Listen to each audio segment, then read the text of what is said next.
Hey guys, good afternoon. This is Jackie from Jack Gets Lost in a Book Hole, and I thought I would talk about something that I've been thinking about, and that is what kind of reader I am.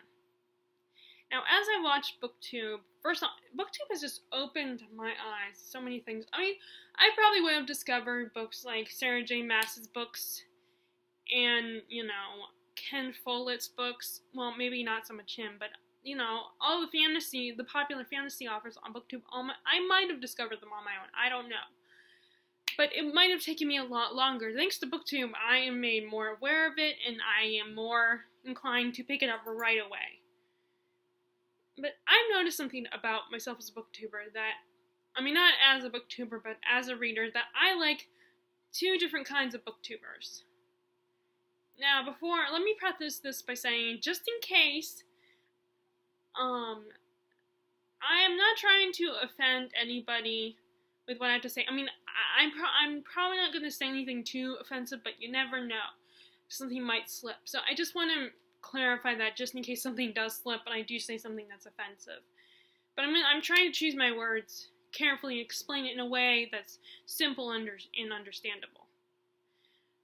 So my first set of booktubers that I seem to like are the ones that read a lot of YA. They also read a lot of contemporary, especially like during the summer and the spring months. Now, I personally am not a contemporary fan. Last year, I made exceptions because BookTube was talking about certain books all the time, like Becky Albertalli's books. So I decided to get at least one of her books from the library, and I borrowed The Upside of Unrequited because I felt like I could kind of relate to the character in a way, and I did. It was okay. It was an okay book.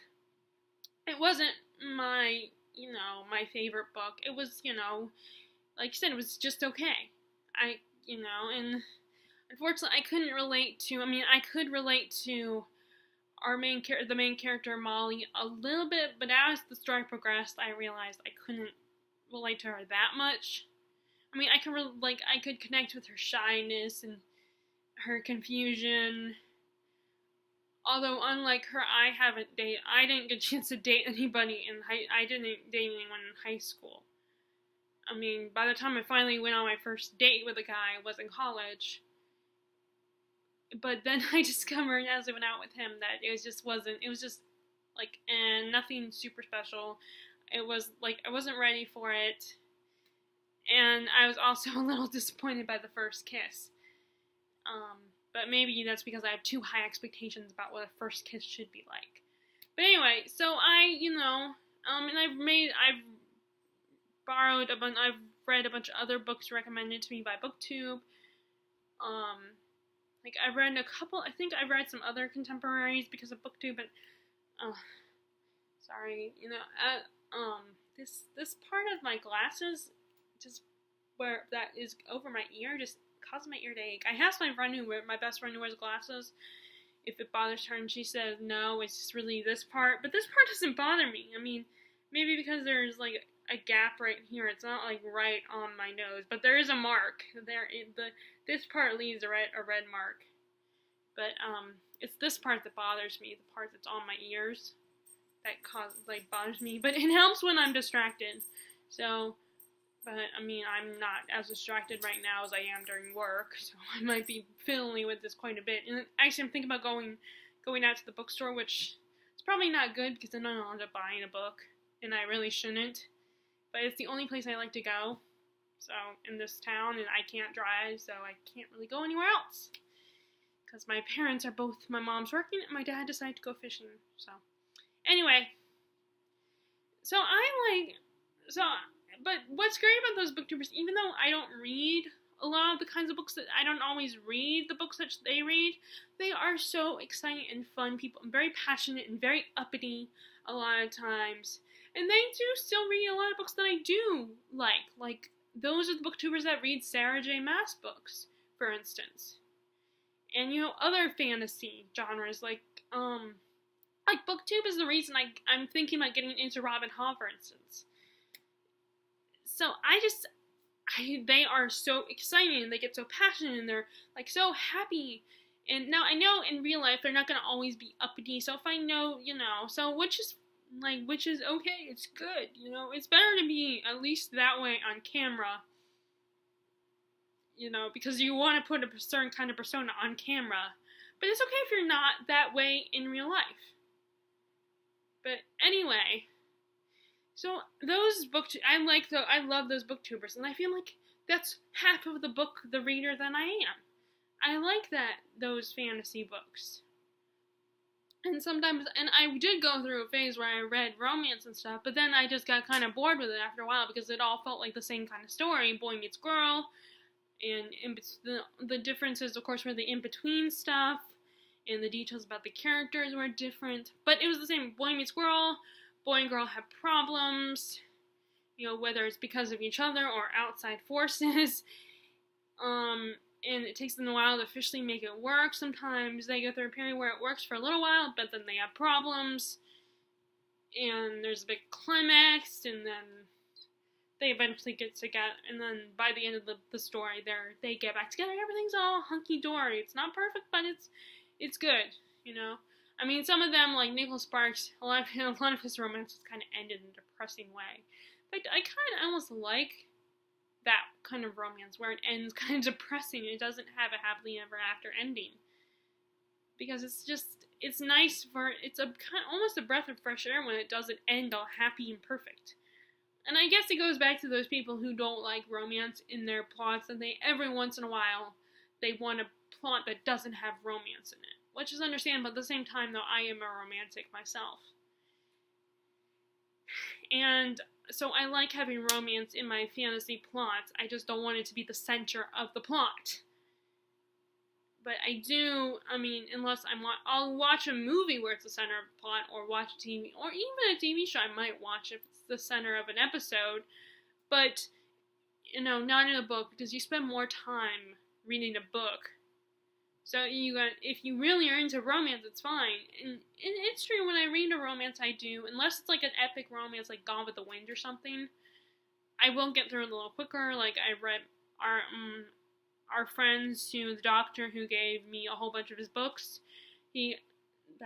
One of the books that they gave me, that him and his wife gave me, was Joining by Joanna Lindsay, and that's a romance, kind of a Tammy of the Shrew retelling, although it also reminds me a little bit of Pride and Prejudice.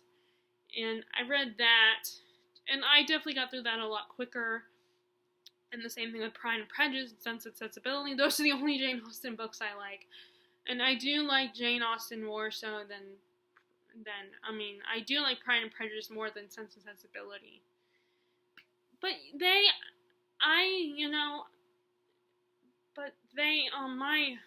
I'm struggling with my words. I really should plan out this video, but this is kind of a spur-of-the-moment video discussion I wanted to do. So it's kind of another rambly type video. And then the other booktubers I like are the ones that are they feel very much like more academic, like. I mean, they're not like asking you to analyze they're not like, they feel like professors when they talk about the books, but they're not like asking you to analyze the book, or let's have a discussion about the book and find all the symbolism and the metaphors and blah blah blah. I mean, it's not like that, but they are so articulate and well spoken. I mean, like some of my favorite booktubers, like a Book Olive and Jen from Insert Literary Pun. The way they speak about books is just so intellectually stimulating, and it makes me want to read more challenging books, like classics and like literary fiction, or books about like both of them love Russia, and I'm starting to get interested in the topic because they talk about it, and it almost makes me wish I could be, not exactly like them, but be able to talk about books the way they talk about books. So the other booktubers I like that are on the other side of the spectrum are booktubers that I just watch for fun, and I love what they talk about, and I love the books that they read, while, people like a Book Olive and Insert Literary Pun, they motivate me to challenge myself to become a better reader and really challenge and generally challenge myself and read books that are a little more that will take more time. And I wanted to talk about this because, first of all, I want to know if I'm the only one who feels this way. And second of all, when I was watching them this past week when I'm watching these girls, it makes me wish that I want to all of a sudden read those books that they discuss. But then I am also in the middle of a book that's more in the fantasy side of things. So I feel like at the same time I want to get that book done. And it's not that I'm not enjoying that book. I love that book that I'm reading currently. But then I also want to read, like I said, I feel like I want to read like something like Crime and Punishment, for instance. But then I also feel like I have to finish the other books and I have to read, like, I have become someone, and this, I think this has to do with me feeling like I have to complete my my Goodreads challenge goal, which actually I did complete it. I mean, I made it like 25 books and I've already read 25 books. In fact, I'm up to like 27 or 28 books. It makes me feel like, I want to read books that I get through quickly, but then, like a lot of the YA fantasy books, but then I feel like I want to read books that challenge me more, which will take me more time. Of course, I just realized last night that I completed my goal, so I could technically do that. But, I mean, am I the only one who ever feels, like, guilty and feels like, and lets myself get caught up in the Goodreads challenge, and then, or just can't read, or just feels like they want to read the easier books, and even though they want to read the more challenging books, like the books that are over 500 pages, or the classics and all that, it's just so easy to go to, like, a young adult book, whether it's fantasy or contemporary. Basically, like I said, basically the point of this discussion is, first, I want to share this, but I also want to know, am I the only one who feels this way? So this video actually went in a little bit of a different direction than I intended originally. But like I said, this is just a rambly video, something I just wanted to talk about. But I just want to, like, but I definitely feel like I'm kind of caught in the middle, where I like those easy reading books, like the fantasy and, fantasy, like, well, basically fantasy, because I don't read contemporary, and I don't read romance. But, I wish I could have my glasses up like this, but I can't. They have to sit on my ears. But I'm also someone who's really interested in, like, historical fiction and literary fiction and books, and I definitely want to read more books that are over 500 pages, or at least they're considered classics. But then I can't get through those books fast enough, and I also, like, I want to read more than one book at the same time, but then I feel like that will drag the books that normally would take me a lot more time to read.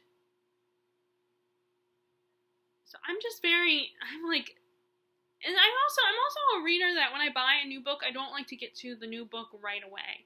Because I like to savor the fact that I bought it and I have it on my shelf, I have it in my possession, I can stare at it, and I like to savor the mystery of what the story is about. Even if I know what the plot is about from from descriptions and what people say on BookTube, there's still a bit of mystery to the book.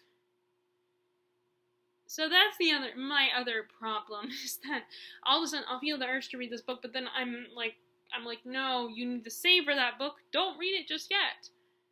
Wait a little while. And especially since I buy so many books. In fact, I'm thinking, like I said, I'm thinking about going to the bookstore today just to do something, to get out of the house a little bit and do something other than going to work. But then at the same time, I know that if I go there, I'm going to buy a book, and I shouldn't really be doing that. But I have, like, no self-control. And I'm sure I'm not the only one who has that problem. I mean, you know, at least I don't, the only thing I have to worry about doing is giving my mom a check to pay for the rent, because I live with my parents. And I'm also, you know, I really am, surprisingly, I don't buy as many books. There's some people who buy like 10 or more books in one trip, and I don't do that. The most I'll get is like 5 books. So I have a little bit more self-control than most people, I think. But I mean, it's your decision if you want to buy that many books. And I'm not trying to criticize anybody if you want to buy like 10 or more books. I mean, that's awesome. I wish I could buy that, but then I would feel horribly guilty if I did. So again, I'm not trying to criticize anybody, and I'm not trying to judge you if you buy. Like I said, I wish I could buy that many books without feeling guilty about it later.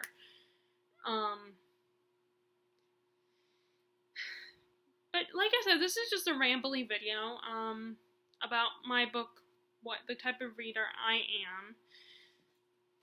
And I hope you weren't bored out of your mind with my talking about this. And if you did like this and weren't bored, then please give it a thumbs up and click subscribe if you haven't already. I would really appreciate it. And tell me, is there any, do you have any of these problems that I talked about in this video? What kind of reader are you? Like, and to all the people that are subscribed to me, much love and enjoy your reading. Alright, bye.